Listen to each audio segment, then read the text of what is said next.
Today, you are going to learn how giving a statement to the police immediately after your self-defense shooting could both hurt you or keep your butt out of prison. So every time I do a video that touches on what you maybe want to say to the police when the police arrive to the scene immediately after you've been forced to shoot a violent criminal in self-defense, and every time I do one of those videos, I always get several people that comment with something along the lines of, don't say anything at all to the police, absolutely nothing. So let's tackle this subject today, because my goal is that if you are ever forced to have to dance with the devil, to ever have to shoot a violent attacker in self-defense, my goal with these videos is to help you and make you better prepared should that day of truth ever come.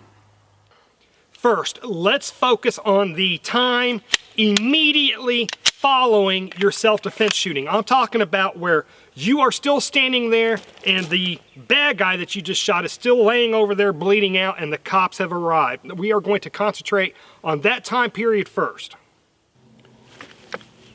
So when the cops first arrive to your scene and they ask you what happened, if you do not belong to a self-defense legal association that's going to dispatch an attorney to your scene to deal with the cops on your behalf, if you don't have that, that's where I always suggest to my friends and family, and in many of my videos, of giving that short and sweet, simple statement that shows that you are the victim in this case. In the example that I always use for the videos, the bad guy approaches you, pulls a knife, demands your money, and then you end up shooting him in self-defense.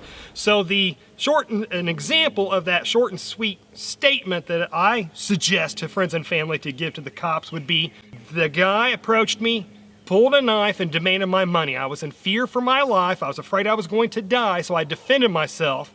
Now, I don't want to answer any more questions until I speak to my attorney, and I don't feel well, and I wish to be taken to the hospital. Now, what this does, that simple little statement does, is it tells the cops just enough that lets them know that you are the victim and that you reasonably defended yourself and will hopefully keep your butt out of jail that night. But it doesn't say too much where you accidentally say something wrong that can be used against you later in court.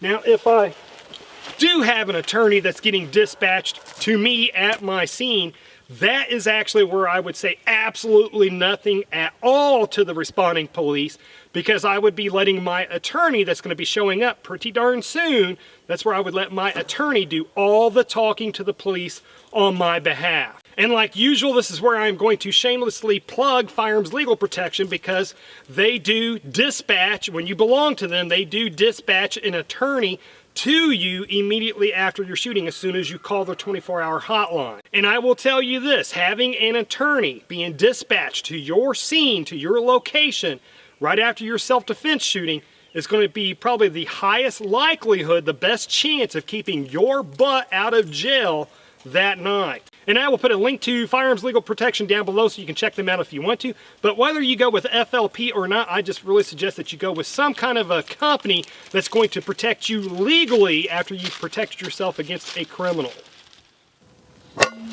Okay, now let's jump from immediately after your shooting to several days after your self-defense shooting. Now, during that time, those several days there, again, immediately after the shooting to several days later, the cops would have been processing that crime scene. They would have been collecting shell casings. They would have collected that knife that bad guy pulled on you. They would have talked to witnesses and stuff like that. And so the cops are going to want a detailed statement from you, because a detailed step-by-step of what occurred statement from you is going to help the police to confirm what that evidence showed, or it will help the evidence that they collected. It will help to make the evidence make sense to them. So again, the cops are going to ask your attorney if they can get a detailed statement from you.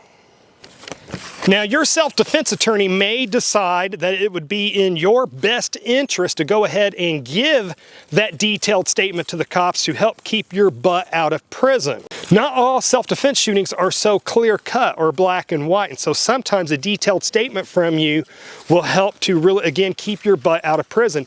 You never know, that bad guy might have survived your self-defense shooting, and now he's telling all kinds of lies to try to save his butt. So your detailed statement can really help for the evidence to show that it was a justified self-defense shooting. And not only that, your detailed statement, if this was an armed robbery that occurred where you defended yourself, your detailed statement may allow the police to charge that criminal with armed robbery against you. And if the police are able to charge him with armed robbery, it's going to be next to impossible for the prosecuting attorney to charge you with murder or attempted murder for defending yourself.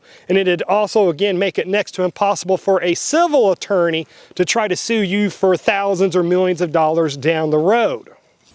So you just have to think about that. If your detailed statement combined with the evidence that was collected at the scene, if your detailed statement and the evidence shows that an armed criminal used a deadly weapon, threatened you with a deadly weapon, then again, it's going to make it next to impossible for you to be prosecuted for that shooting, that self-defense shooting, or for that civil attorney to sue you down the road. So you can just imagine how saying absolutely nothing at all to the police can really hurt you legally, both immediately after the scene, if you don't have a self-defense attorney being dispatched to your scene, and also after the incident. Now, if it is decided, if you do decide that you do want to give a detailed statement to the police several days after that shooting has occurred, again, you should have your self-defense attorney help you to prepare that statement, and he should be with you when that statement is given.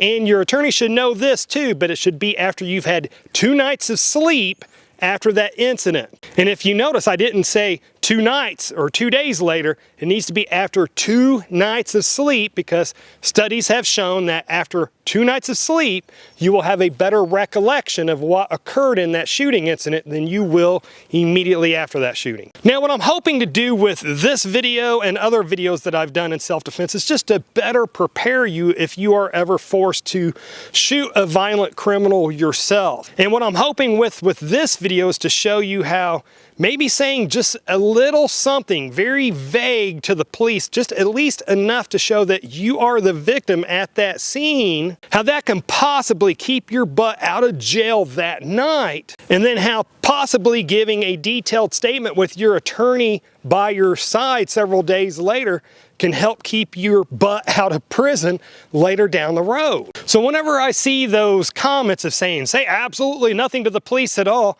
I always just think, sure, that is your right. That's your constitutional right to totally invoke the 5th Amendment if you don't mind going to jail that night, and if you don't mind possibly going to prison for decades down the road. So have you or somebody that you know ever defended yourself against a violent attacker?